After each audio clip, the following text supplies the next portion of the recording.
అదే RTV app వార్తల్ని క్షణాల్లో చదివే అవకాశం ఉంటుంది. ఒక న్యూస్ పేపర్, ఒక టెలివిజన్ ఛానల్ మీ చేతుల్లో ఎప్పుడూ ఉంటాయి.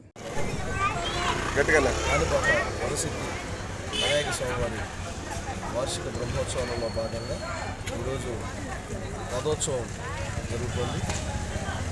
రథోత్సవానికి ప్రతి సంవత్సరం కూడా దాదాపుగా 1,00,000 మంది వరకు భక్తులు వచ్చే అవకాశం ఉంది. రథం మొదలైనప్పటి నుంచి పురవీధులు గుండా తిరిగి యథాస్థితికి చేరేసరికి 1,00,000 మందికి పైగా భక్తులు రథం మీద విహరిస్తున్నటువంటి సిద్ధిబుద్ధి సమేత శ్రీ వినాయక స్వామివారిని దర్శించుకోవడం కోసం, కర్పూర హారతులిచ్చి మొక్కులు చెల్లించుకోవడం కోసం వస్తుంటారు. ఇక్కడ కాణిపాక ఆలయంలో రథోత్సవానికి ప్రత్యేకమైనటువంటి ప్రాశస్త్యం ఉంది.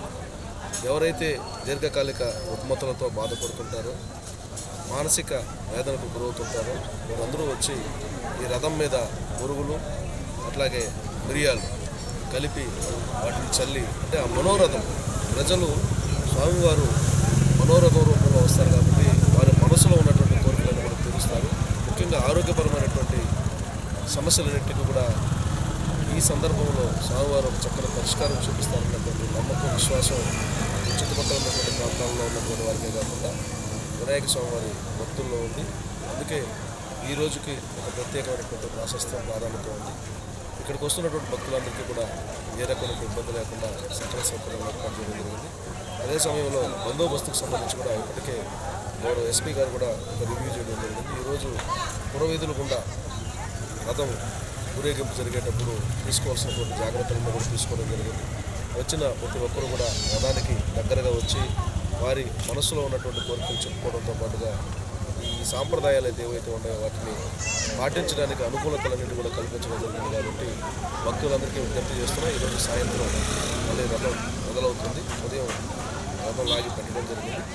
మధ్యాహ్నం నుంచి రథయాత్ర మొదలవుతుంది. కాబట్టి భక్తులందరూ విశేషంగా తరలి వచ్చి స్వామివారికి పాత్రలు కావాలని మీ అందరినీ కూడా ఆహ్వానిస్తున్నాం.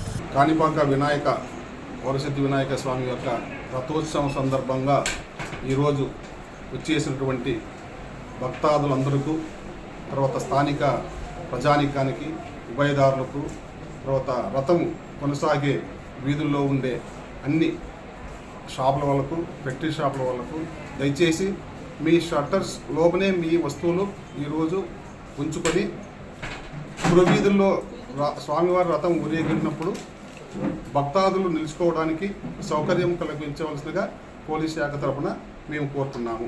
అదేవిధంగా రథము ముందు సాగుతూ ఉన్నప్పుడు పోలీస్ బృందం ముందు వచ్చినప్పుడు వాళ్ళు చెప్పిన సూచనలను పాటించి భక్తాదులు, స్థానిక ప్రజలు, షాపు యజమానులు సహకరించి ఈ యొక్క ఘనకార్యాన్ని దిగ్విజయం చేస్తారని ఆశిస్తున్నాను. 50,000 నుంచి 60,000 భక్తాదులు వస్తారని సమాచారం ఉంది. దానికి తగ్గట్టుగా మేము పోలీస్ శాఖ తరఫున ఒక 300 మంది సిబ్బందితోనూ, తర్వాత దేవస్థానం సిబ్బందితోనూ, తర్వాత వాలంటీర్స్తోనూ పటిష్టమైనటువంటి బందోబస్తు ఏర్పాట్లు కూడా చేయడం జరిగింది. ఈరోజు నిన్న రాత్రి నుంచే మొత్తం ట్రాఫిక్ సంబంధించిన నిబంధనలు, కాణిపాక దేవస్థానంకి వచ్చే వాహనాలన్నీ కూడా పార్కింగ్ ప్లేస్లోనే పార్క్ చేయమని చెప్పేసి తెలియజేయడం జరిగింది. దాని తగ్గట్టుగా బందోబస్తు ఏర్పాట్లు జరుగుతున్నాయి. సిబ్బంది కూడా ఆ పార్కింగ్ ప్లేసెస్లో వాహనాలను పార్కింగ్ చేయిస్తున్నారు. ఎందుకంటే పార్కింగ్ విషయంలో నిబంధనలు ఖచ్చితంగా పాటిస్తే ఈ రథోత్సవం కార్యక్రమం అనేది మనకు సులభంగా, ఈజీగా జరుపుకోవడానికి అవకాశం ఉంటుంది. కాబట్టి అందరూ దీన్ని గమనించాలని కోరుతున్నాను. ఎవరైనా కూడా ఏదైనా అకతాయి చేష్టలు లేదా ఏదేమి చేసినా కూడా మొత్తం టోటల్గా స్వామివారు ఊరేగింపు పోయే పురవీధులు, తర్వాత కాణిపాకం సంబంధించినటువంటి అన్ని పరిసర ప్రాంతాల్లో కూడా సీసీ కెమెరాలు దాదాపు 130 వరకు ఏర్పాటు చేయడం జరిగినది. దానికి అదనంగా కూడా ఈ సందర్భం ఇంకా ఒక 50 అదనంగా కూడా ఏర్పాటు చేయడం జరిగింది.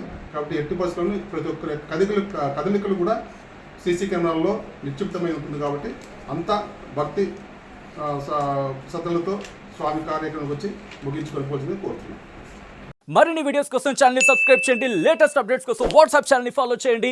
అండ్ లింక్ డిస్క్రిప్షన్ లో ఉంది.